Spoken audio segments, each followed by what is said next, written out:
Hi, Dr. Elizabeth Yarnell here, and as an MS survivor, I know what it feels like to experience pain or discomfort from MS symptoms. My own MS story began in 1999, 2 weeks before my 30th birthday. I wasn't going to let MS define me. I started looking into my personal lifestyle choices, and I quickly realized that my diet of gummy bears, Crystal Light, and Diet Coke was not going to cut it anymore. I switched to a whole foods-based diet and I started to feel better.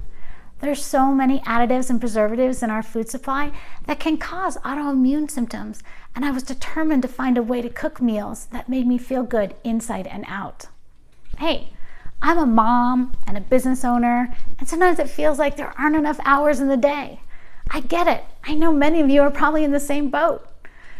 I invented the Infusion cooking method to allow me to cook healthy whole foods even within my busy lifestyle and follow an anti-inflammatory diet. I published the Glorious One Pot Meals cookbook to give everyone a chance to try out my method. I've been following it for 20 years and I haven't had an MS flare-up since 2002. If you're looking to make a change in your diet, check out Glorious One Pot Meals and see if it works for you.